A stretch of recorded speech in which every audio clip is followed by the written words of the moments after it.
व्यासपीठावरील सर्व सन्माननीय मान्यवर आणि उपस्थित सर्व बंधू भगिनींनो, आज होऊ घातलेल्या जिल्हा परिषद आणि पंचायत समितीच्या निवडणुकीच्या निमित्ताने आज या ठिकाणी ही सभा आयोजित केलेली आहे। अनेक आपल्या सहकाऱ्यांनी अतिशय या ठिकाणी वस्तुस्थिती तुमच्या पुढे मांडण्याचा प्रयत्न केलेला आहे। मित्रांनो, मला या निमित्ताने एवढं सांगायचंय की जे काही या भागामध्ये मी कामं केली ते सगळ्यांनी आपल्या भाषणातून सांगितले मित्रांनो, परंतु ही कामं हे तुमच्या मताच्या रूपात न झालेली आहेत एवढं लक्षात ठेवा। आणि भविष्य काळामध्ये सुद्धा या भागामध्ये जर अनेक काही कामं करायची असतील तर भविष्य काळामध्ये जिल्हा परिषद असेल, तुम्ही विधानसभेला निवडून दिलेलं आहे, या भागातले जे जे कामं प्रलंबित आहेत किंवा करायला पाहिजेत ते तुम्ही आम्ही सगळ्यांनी जोमाने करूया असं या ठिकाणी आपल्याला आवर्जून सांगतो मित्रांनो। मी काय असं काय राजघराण्यातला कार्यकर्ता आहे आणि मी लय हायफाय अशातला काय भाग नाही। मी सर्वसामान्यात बसणारा उठणारा कार्यकर्ता आहे। त्याच्यामुळे मला कुठं बसायचं कुठं उठायचं ह्याचे काय तुम्हाला सांगतो मी ठरवित नाही। मला खुर्चीच पाहिजे, झोपायला पलंगच पाहिजे, मला जसं असेल तसं तुम्हाला सांगतो चालतं। त्याच्यामुळं मी सर्वसामान्यातला कार्यकर्ता आहे। फक्त तुमच्यातून इथं तुमच्यामुळे मी आमदार म्हणून उभा हे लक्षात घ्या। पहिल्यांदा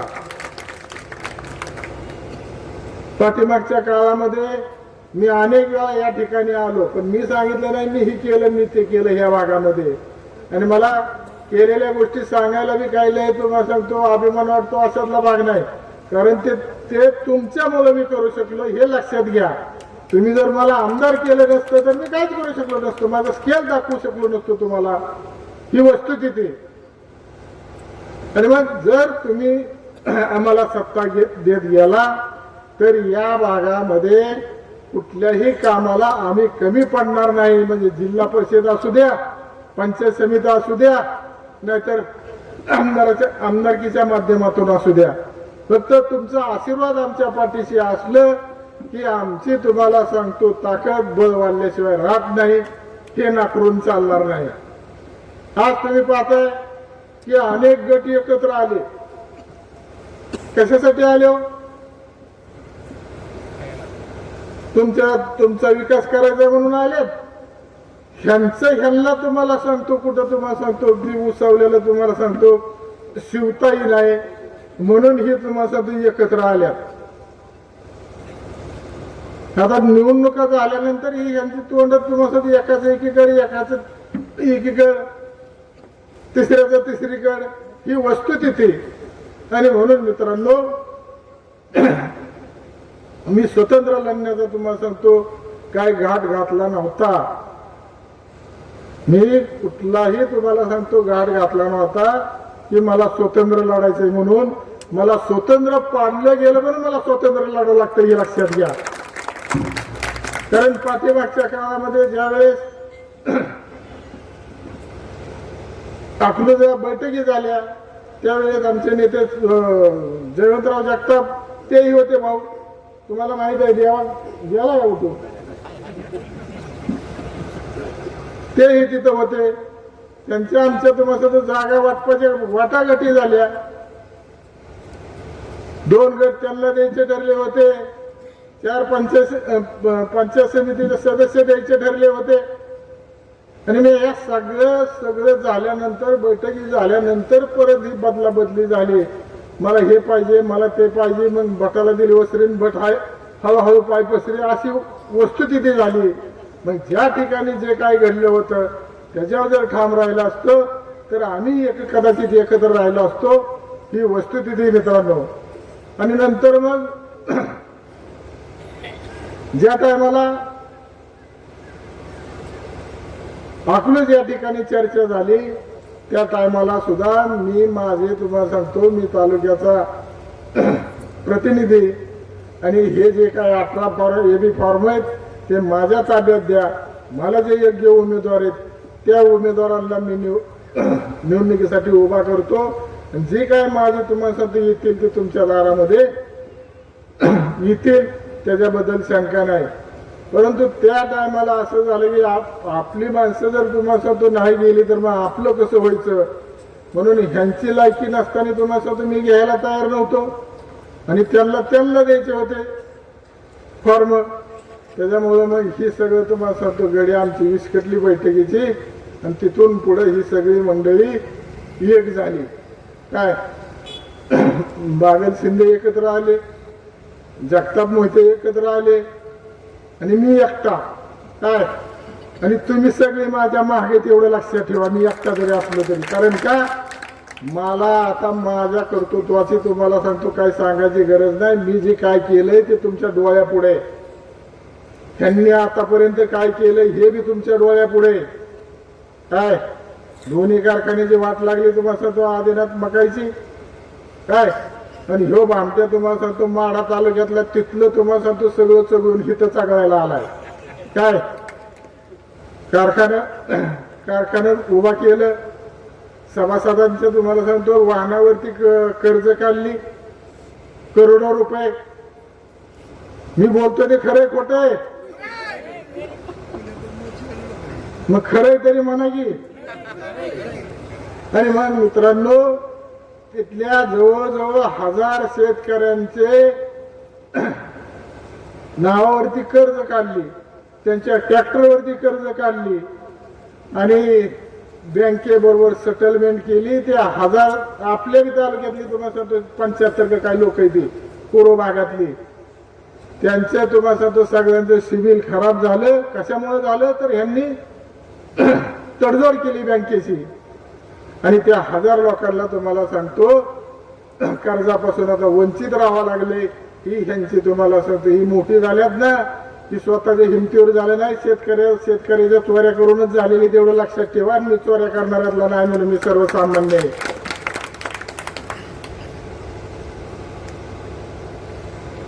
कधी सांगा एखादा माणूस आला इकडच्या भागातला विरोध पार्टीचा आणि मला काम सांगितले, मी त्याला ऑफिसच्या बाहेर काढलं. एक उदाहरण दाखवा. अनेक तुम्हाला सांगतो मला मतदान न करणारी सुद्धा माणसं जर आली तर प्रामाणिकपणे मी त्यांचं काम करून पाठीमागे लावतो. एवढं लक्षात घ्या मित्रांनो. दुसरा भाव नाही.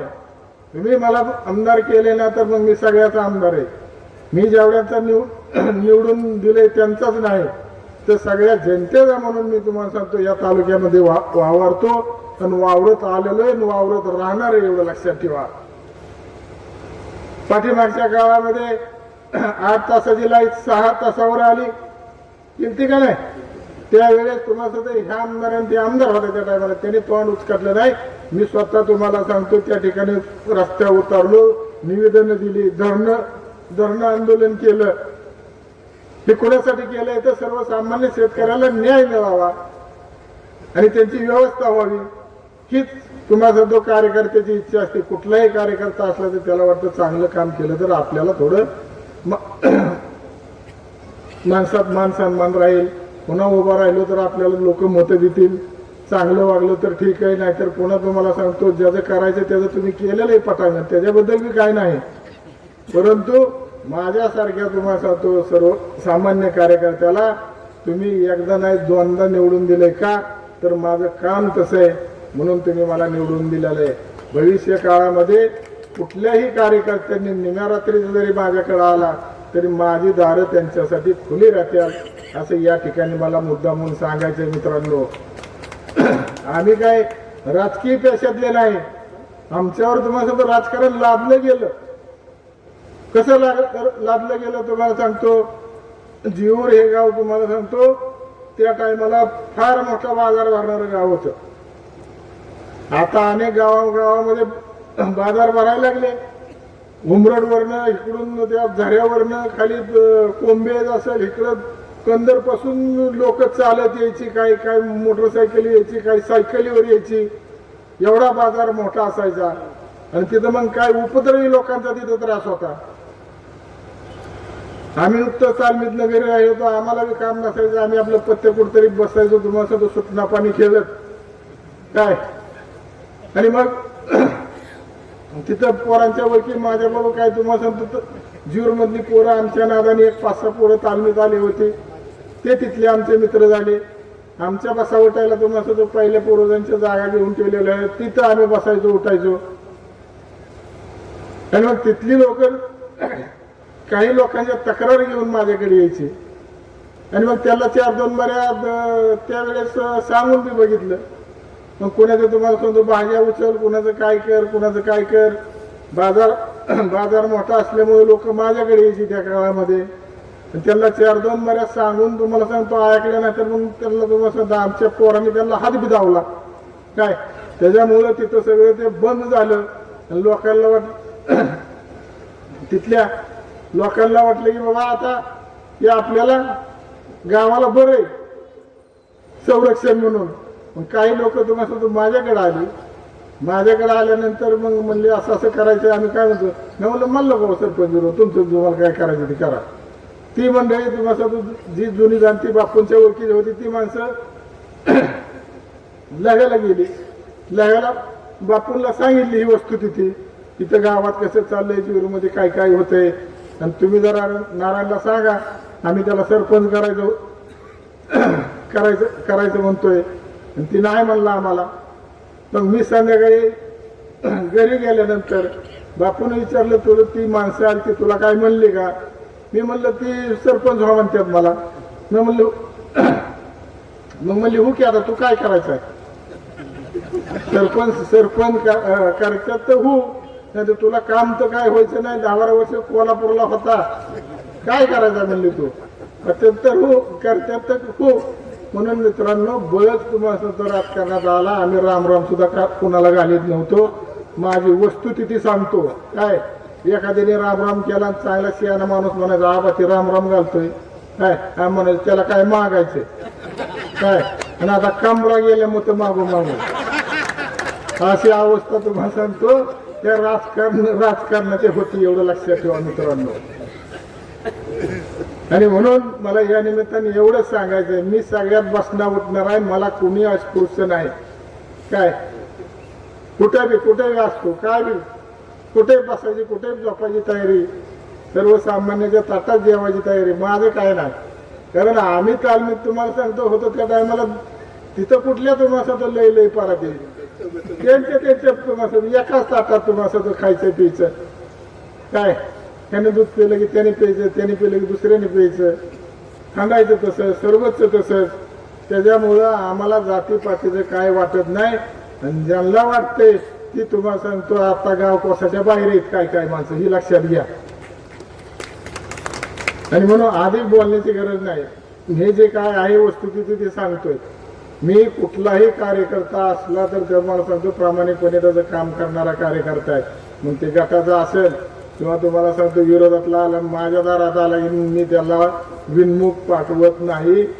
हे अगदी तुम्हाला सांगतो कीर्तेश्वराच्या नगरीमध्ये हे तुम्हाला सांगतोय. मी चुकीचं बोलणार नाही. बापू धार्मिक होते, आमचं घर धार्मिक आहे, मी धार्मिक आहे काय. पण मी तुम्हाला सांगतो मग एखादा वाकडा असला तर त्याला बी वाकडा बी चालतो मी काय. असं काय नाही की सगळं सरळ आहे. आणि म्हणून या भागामध्ये जिल्हा परिषदेचे आता तुम्हाला सांगतो हे मोठे नेते उभा राहिलेले आमच्या राजांच्या तुम्हाला सांगतो विरोधात राहिलेत ना काय. त्याचं तिथं काम फक्त चेपल्या उचलायच्या आणि फिरवून ठेवायच्या एवढं लक्षात ठेवा. आणि हे राजे काय मग कुणाला मत द्यायची काय करायचं तुम्ही ठरवा बाबा काय. ठेव बघतो तुम्हाला सांगतो तुम्हाला ॲडव्हान्स देतो तुम्हाला आमचं करतो. अरे तुझ्या बापाचं देतोय का तू कशाला वापरतो हा. पण मला म्हणतो नारायण पाटील ठोकलाय त्याला काय कळतं का. अर्धवंदा आमदार झालो येडाय म्हणून झालो उगाच तू उचलली तू मस्त लावली टाळ्याला. म्हणजे नोकराने बी किती बोलावं आणि किती नाही ह्याचं बी भान द्यायला पाहिजे काय. आणि मग त्यांचे नाव घेऊन तुम्हाला हिथं जर तुम्हाला तू उंबर पूजित असतील तर त्याला अर्थ काय, तुझं काय करतो तू. हा तू मोठ्याचा तुम्हाला सांगतो मोठ्या झाडाखाली तुम्हाला तू बसलाय म्हणल्यानंतर तू मोठा होणार आहे असातला भाग नाही, तू तेवढाच राहणार आहे. हा तुझी त्याची लायकी बी तेवढीच आहे हे लक्षात घ्या.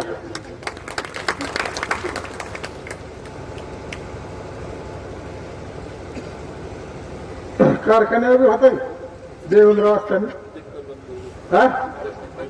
फाय चेअरमन तुम्हाला बुक फिरवायला भाऊ भाऊ भाऊ मी हाय त्याला पाय आहे खाते ती घे घाली तूच का गडबड करतो.